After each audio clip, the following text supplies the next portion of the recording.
Remember? Do you remember what you did that day, after you kicked open that pot? You did something after that. You remember that? Yes. I remember that. That day, when I broke open that pot, my friend challenged me to chant Dakini mantra. I had no idea that one stupid mistake of mine would destroy my whole family.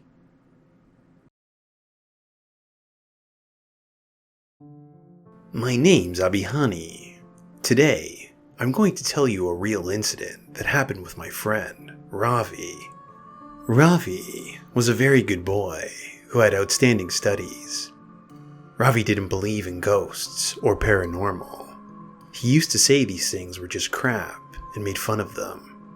He, along with his friends, challenged these things for fun.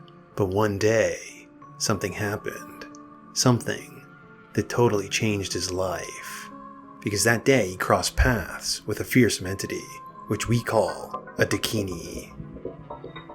It is believed that the Dakinis are the maid servants of the goddess Kali, and many tantrics and occult practitioners, before summoning the goddess Kali, try to summon a Dakini. As once a tantric gets a hold of a Dakini, it becomes very easy for him to summon the goddess Kali. But to summon a Dakini is not a piece of cake. It's a very tedious task, because if a single mistake is committed while performing the ritual, then the Dakini can overpower you and even kill you. In this world, there can only be two types of relationship between a man and a woman. A sensual one, between a man and his wife, or a motherly relation, like that of a mother or a sister. These types of relations can affect the summoning of a Dakini or fairy, and therefore one's thoughts must be clear before trying to attempt this summon. Because if you want to attain them in the form of a mother or a sister, you should not have sensual feelings for them, and if you want to attain them in the form of a beloved, you cannot love any other woman in this world. If you do so, that means you are breaking your pact, and the results will be your death. But if you manage to attain a Dakini, then it will help you and protect you from everything your whole life. Many people don't believe in such things, and in ignorance, they invite fate, as did Ravi. Ravi was pursuing his studies from his uncle's house, and sometimes during the holidays he would visit his home. His parents lived in the house along with his younger brother. So, just like that, he was visiting his family during the college break. That day, he was having fun with his friends outside when they saw a large earthen pot laying under the shade of a tree across the street. Often, in the cities when someone is possessed by a ghost or evil spirit, a tantric or an occultist is called in. He casts out the evil spirit off by catching the ghost inside a pot and putting it under a tree. This is why, when someone sees an unclaimed pot, you stay far, far away from it. But Ravi didn't believe in such things, so the pot caught Ravi's interest as he started to move towards it. His friends pleaded with him to leave it alone, telling him that inside must be a cast-off evil spirit, but he shrugged it off. Come on guys, it's nonsense. All of this is nothing but mere superstitions. Relax. To which his friends replied, I guess there's only one way to know if it's superstition or not, and that's go over and kick the pot over and see what happens. Ravi became enraged that his friends still believed in silly superstitions, and broke the pot open by kicking it over. As the pot smashed open, Ravi turned and said, Whoa, what a surprise. There's no ghost inside the pot. Where'd the ghost go? Did it run away? Is it afraid of me? After breaking the pot, nothing happened to Ravi. Ravi was full of energy and enthusiasm as he told his friends that they were all foolish and cowards. After that, they all decided to go home. That day, nothing happened to Ravi, but the next day, the game started. The deadly game which destroyed his whole family. He started seeing black shadows out at night outside his house, but then the shadows never entered his house. They just kept standing outside, watching, staring. Up to that point, everything was okay, but then things started to get worse. One night, he saw a woman standing on the terrace of their home. The woman was holding a skull, and as she raised it close to her lips, he could see that she was drinking blood as it poured down the side of her cheek. And since that night, he would see that woman every night. Sometimes he would see her walking around his house, or even in the kitchen. One night, while he was sleeping, Ravi was suddenly awoken, only to see the woman was standing on his chest. Ravi was scared to death. Every time he saw the woman's face, she always had a twisted, scary smile, but things just didn't stop there. It was summertime, and Ravi and his family used to sleep on the terrace at night. One night, they were all sleeping on the terrace when Ravi felt something there. Someone was right in front of his face. His eyes shot open, but to his surprise, he saw the face of a beautiful woman. She was very beautiful. She was breathtaking, but at the same time, there was something odd, something unsettling, something too scary to pick out. Out of fear, he tried to scream as hard as he could, but his voice croaked. Ravi was too afraid of the incident. Ravi shot awake and realized no one was there. After that, he was too afraid of the incident, so he decided to sleep downstairs in his room. Earlier, Ravi thought back, as he never believed in such a thing, but now it was starting to become a reality for him.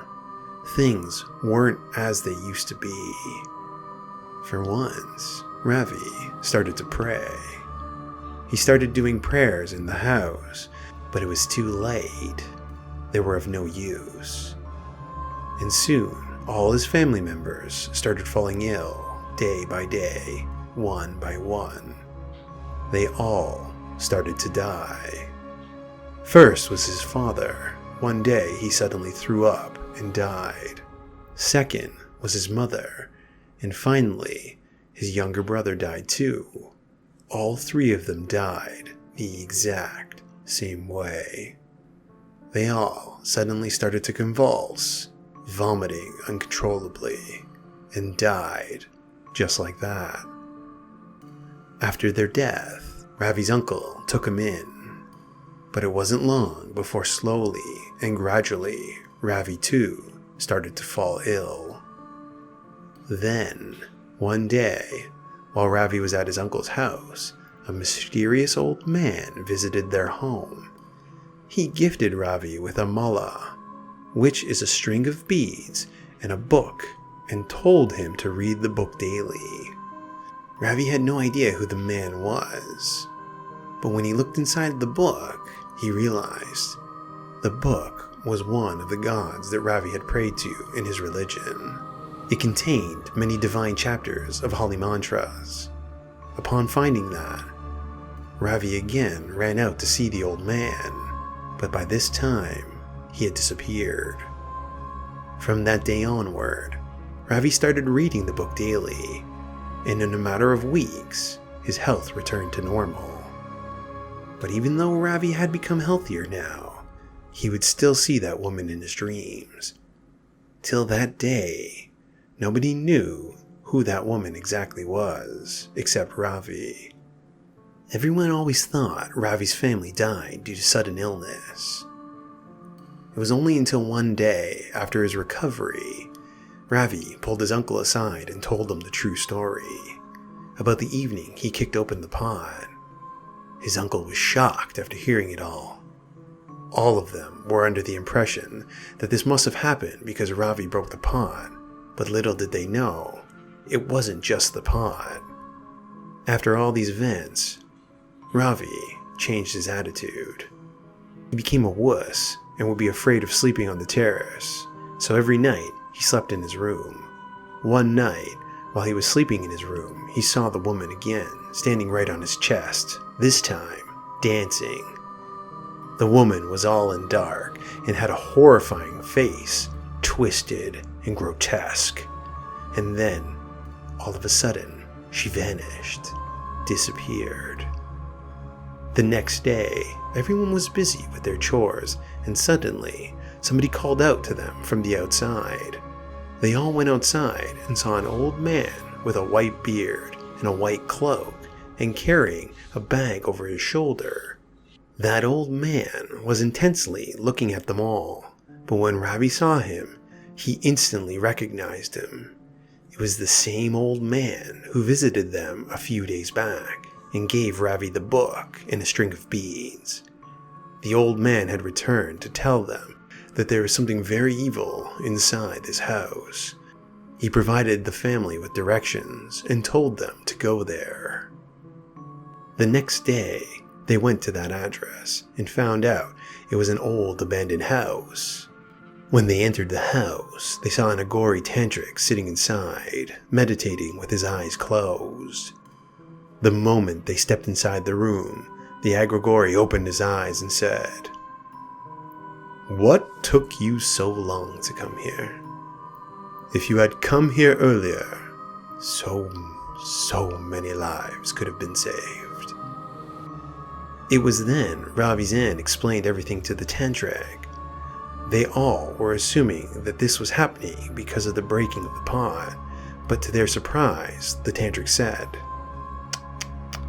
"How foolish you people think that a measly ghost can take so many lives. Are you all simply thinking this is because of some pot? No. This is not so. In fact, the stupid ghost couldn't even manage to enter your home."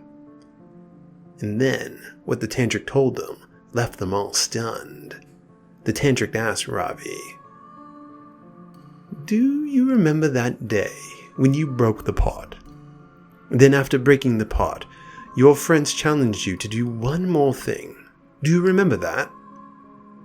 Ravi replied, Yeah, I remember. One of my friends gave me a mantra and said, "If you're so daring, then chant this mantra 108 times. And just to prove myself brave in front of them, I chanted that mantra that many times." The tantric looked at him. "Do you even know what that mantra was?" "That was a Dakini mantra. That mantra is supposed to be chanted with proper rituals to summon a Dakini. But you didn't follow any of the safety rituals. You did, however, manage to summon a type of evil. But since you didn't take all the proper precautions, she got the smell of your blood and followed you to your home. That black shadow which you saw a few nights standing outside your house was actually the ghost from that pot, but he was too afraid of the Dakini and would never enter the home." The tantric finished with the following. "And my boy, even this is not the full story. You know that, right? Tell me the full story, boy." Hearing this from the tantric's mouth, Ravi bowed his head in shame. Ravi shamefully said, "One night, a beautiful lady came in my dreams and performed intercourse with me. And the very next day, my father died.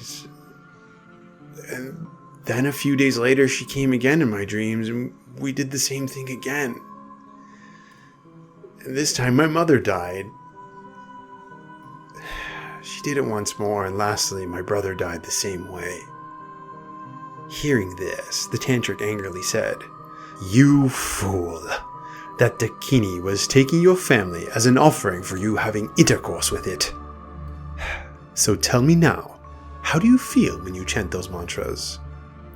Ravi replied, "It was like everything had come to a halt."